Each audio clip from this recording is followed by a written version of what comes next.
America, we have a problem.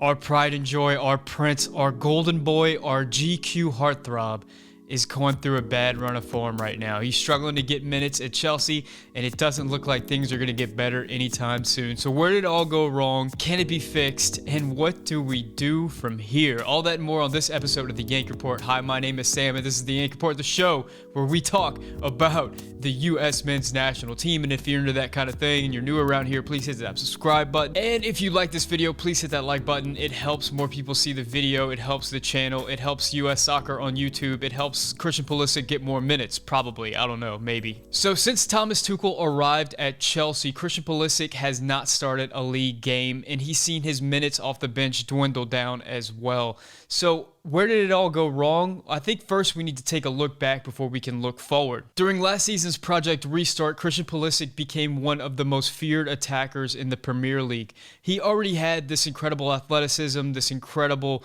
burst of pace, but he combined that with some fantastic finishing, some vision in the box, a ton of creativity. But as has happened too many times in his young career, Pulisic became derailed with an injury. During the FA Cup final against Arsenal, Pulisic pulled up lame with a hamstring injury that would see him miss the remainder of the season, the entire offseason, the entire preseason, and the entire start of the season for Chelsea. It's never good for a player to miss the preseason, but it's even worse whenever there's a lot of new faces on the team, as happened with Chelsea at the beginning of this year. Players like Hakim Ziyech, Kai Havertz, Timo Werner, Ben Chilwell were all introduced to the team, and Pulisic did not get an opportunity to play with these guys in the preseason at all. Now, Chelsea got out to a great start. They were looking like a team that could potentially, possibly win the Premier League, or at least be one of the top teams. So whenever Pulisic finally did arrive back in the lineup, things were looking great. Frank Lampard came out and said many times that the top priority for Pulisic was going to be to bring him back slowly. It was probably going to be a situation like we saw with Tim Weah at Lille,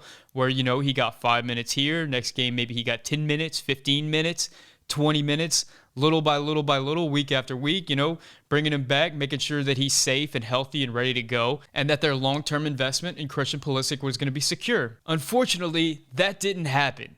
Just about the same time Christian Pulisic came back from his injury, Hakim Ziyech and Callum Hudson-Odoi, two other wingers for Chelsea, went down with hamstring injuries of their own. This meant that Christian would have to get a lot more minutes than were expected. Christian began to rack up game after game after game after game, to the point where U.S. men's national team fans actually questioned, maybe this guy needs a break. Is there anybody else that you can bring in to maybe start a game for Chelsea? Because Pulisic is playing a lot of games right now. Unfortunately, during that stretch, whenever Chelsea saw a lot of their players out injured, the form of the entire team started to dip as well. Whenever Timo Werner was asked to play on the left wing and Pulisic was asked to play on the right wing, neither player really looked comfortable in their roles.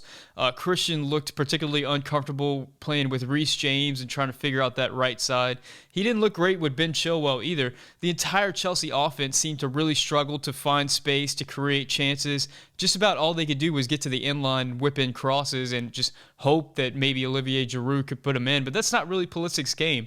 And as a result, Chelsea failed to create chances, failed to score goals, and just like the team, Christian Pulisic failed to create chances and failed to score goals. After a bright start to the season, Chelsea was in a slump, and they were seeing their Champions League opportunities start to fade away. And that's whenever the front office for Chelsea stepped in and let go of Frank Lampard and brought in Thomas Tuchel. Now, with Tuchel's arrival, there was some mixed feelings in the U.S. men's national team camp. Some people said, this is the guy that gave Pulisic his debut at Dortmund. They've got a history. This will be great for Pulisic. Other people said, not so fast. They kind of had a rocky history together. Tuchel's the guy that benched Pulisic for Dortmund. This might not be the best thing. Now, I'm never one to put a lot of stock into player-coach relationships. I mean, we barely get to see these guys at all, except for their post-game press conferences, and you can't gather a lot of information there. I will say this, I was recently watching the Chelsea podcast on YouTube that featured Christian Pulisic as a guest, and they asked him about his relationship with Thomas Tuchel, and the things that he said didn't fill you with a lot of encouragement. It wasn't a lot of warmth that came out of Pulisic regards to Tuchel. At one point, they asked him specifically, Jurgen Klopp was the manager at Dortmund that brought you into the first team, gave you your first big break, and apparently he keeps up with you, that he checks in with you whenever you have big landmarks in your career. Does Thomas Tuchel do the same thing for you? And he's like, no, I don't talk to Thomas. So I don't know, read into that what you will. Either way, regardless of whether the two get along, do I think that their relationship is the reason why Pulisic is struggling to get minutes right now? Not quite. See, whenever Tuchel arrived at Chelsea, he brought a lot of changes to the formation and to the system that the team played. Part of the change was that he eliminated that inverted winger position that has made Pulisic so successful. Instead, Pulisic has had to convert to more of a central striker, kind of withheld false nine-ish in the whole player. And so far, it has not looked great on the field for Pulisic whenever he's playing that role. We haven't got a ton of opportunity to see him play that role, but whenever he has, he looks a little unsure of himself, doesn't know when to come, when to go, when to make what run, and where to play what ball. It's a learning experience. Now, you would absolutely expect a young player having to adapt to a new role to be going through some growing pains, but those growing pains aren't the only thing holding Christian back right now. In the first 8 games that Tuchel was the manager for Chelsea, Christian had to miss 2, one for a family emergency and other for a little knock that he picked up in practice. Of course, Chelsea's always going to treat any knock that Pulisic picks up with the utmost care, and they're going to hold him out for those games. So let's take it from the top and count up all the reasons why Pulisic is in the situation that he's in. He had the major injury. He was not able to be slowly reacclimated to the team as planned. The team started struggling. They lost their rhythm. A new manager arrives. He changes the system and he takes away Christian's preferred position. Suddenly, Christian has to learn a whole new position. And last but not least, there appears to be some off-the-field things that are holding Christian back right now. Whatever that family emergency was, whatever the relationship between Tuchel and Christian is, and whatever these nagging injuries are that are holding him back. So do we think that this out-of-form Christian Pulisic is what we should expect from here on out, or do we think that he's ever going to get back to that Project Restart Christian Pulisic? Well, guys, one thing that players across all sports who suffer massive injuries like the one Christian had will say is that sometimes, even whenever you're cleared to play, you still don't feel like yourself, that it can take even a year after an injury like that to really feel like you're 100% the athlete you were before the injury.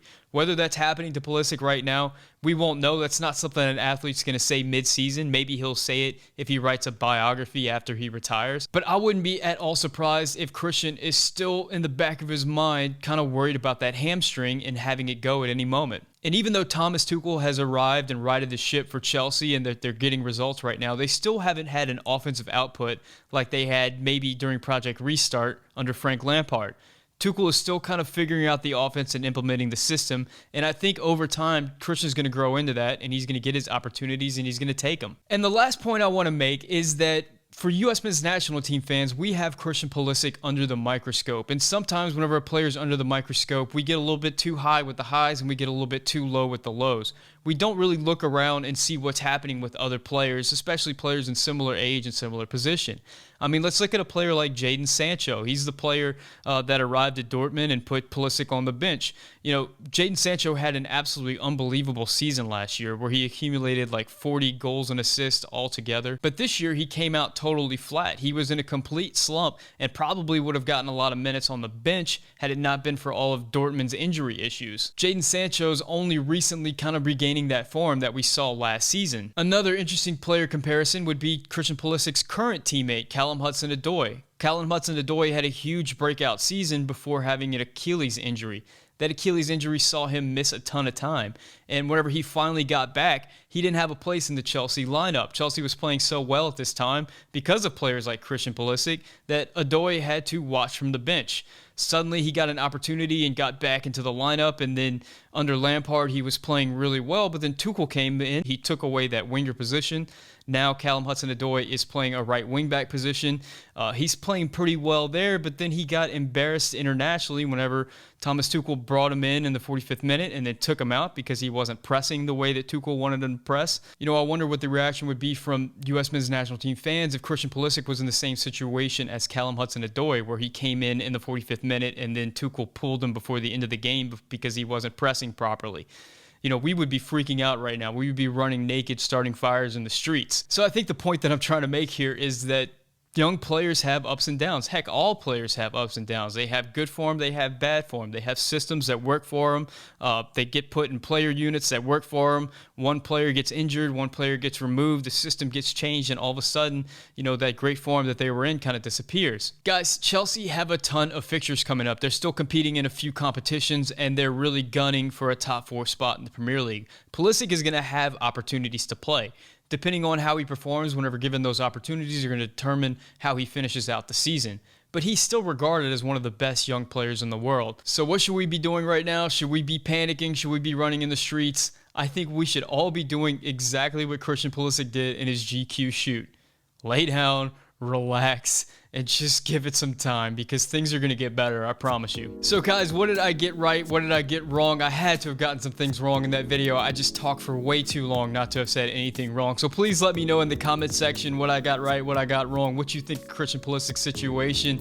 If you're new to the channel, please hit that subscribe button. If you're a Chelsea fan or like an English football fan and you just came across this video, kind of give me your perspective as an outsider, as a non-US men's national team fan, of what you think about Pulisic's situation right now. Give the video a like. It really helps out with the YouTube algorithm, helps more people see it.